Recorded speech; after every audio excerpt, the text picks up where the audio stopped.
Hi, Rome. Welcome. I'm Josslyn Glenn with MUSE TV. How are you doing today? Well, great. Good to see you. Yeah, you too. So I just spoke with Chris, and he said that he plans on you having your own spin-off show. When you joined this cast, this season, and I'm sure you got the highlights and the storyline, the character breakdown. Was that something that he had intention for you as from the get-go? I don't think so. But I think the option is there on the table just because we know how extensive that story is of Frank Lucas and Bumpy Johnson meeting at one point. There's a lot to tell even beyond that. So yeah, I mean, the hope is that this season becomes a huge success and we come back, maybe we do a couple more of these. And, if we transition into Frank having his own series and standalone, I mean, I would be honored and well prepared to do it.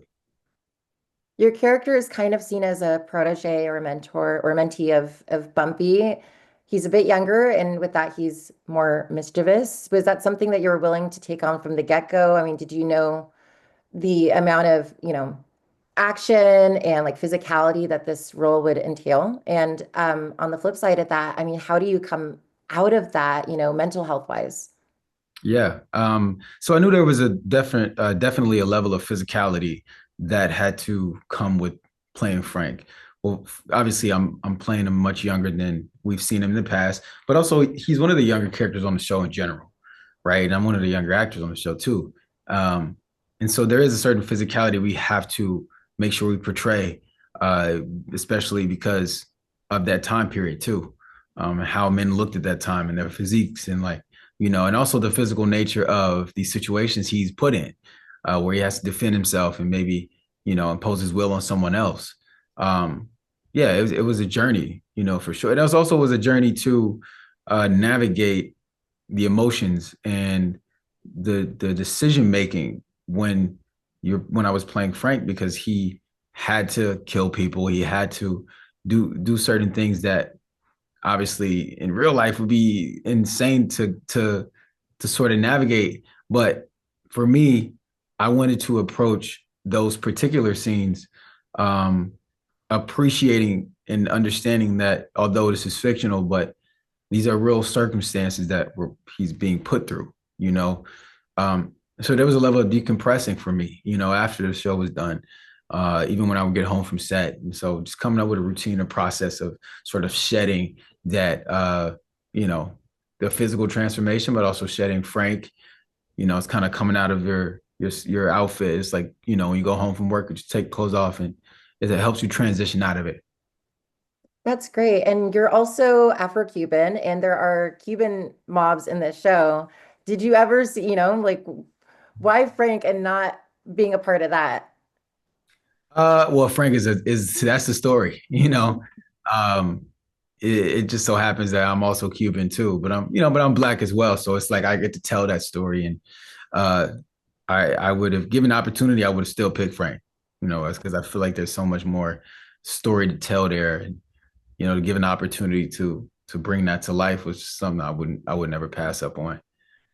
We also see a lot of actors like Gina Torres mention that, when it comes to casting, it's really difficult to find a role for a Cuban or any Latino if you're Black. And the same thing for the Black community if you're not Black enough. So, with that said, do you feel like you have to lean into a certain part of your Blackness for this role? Because it's really merciless and very, it's brute mercilessness. So, do you feel like you're portraying it in your blackness in any way that feels inauthentic or that you don't feel black enough in this role? No, actually, I think there's a misconception, right? People are so fixated on the demographics and establishing what the experience is. I live my life every day as a black man, and that is what I'm perceived to be. I mean, if I'm pulled over by a cop, he's not going to think, maybe you might be Hispanic. It's like, no, you're going to look at me and think I'm black. And that's the experience I've had growing up. Although I'm equally Latin, even though, I'm equally Cuban. Um, but I think because of America's perspective on how we see Latin people and how we see Black people, when you look at someone like me, you just think Black. And so that is a misconception because there are darker people and there are people in Cuban that are much darker than me and they're fully Cuban, you know. So I never felt like I had to lean either left or right in any kind of part of me.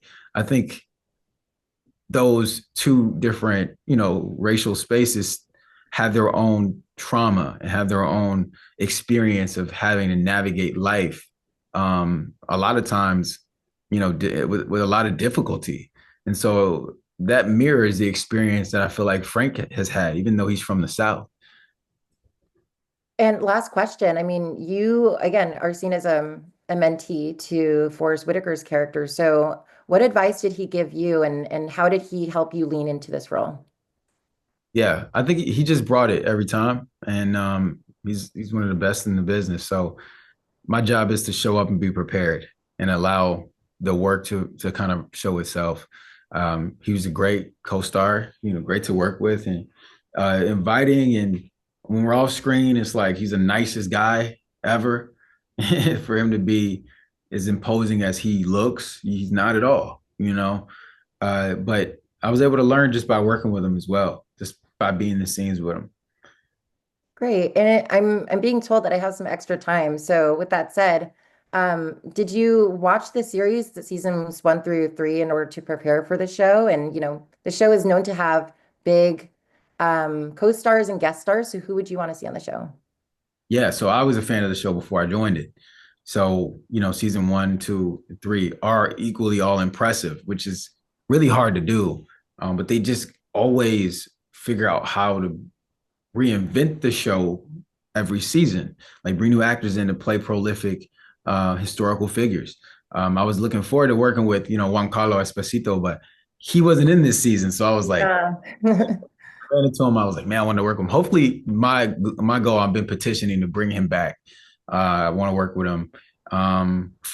Yeah, I just want to get really dope, rich actors, like rich in depth actors who are going to step in and portray these historical figures and help push these stories forward. Well, thank you. Can you please tell the viewers where they can watch season 4? Yes, you can watch season 4 of Godfather of Harlem on MGM Plus, April 13th. Episodes dropping every week. Perfect. Thank you so much, Rom. Have a good one.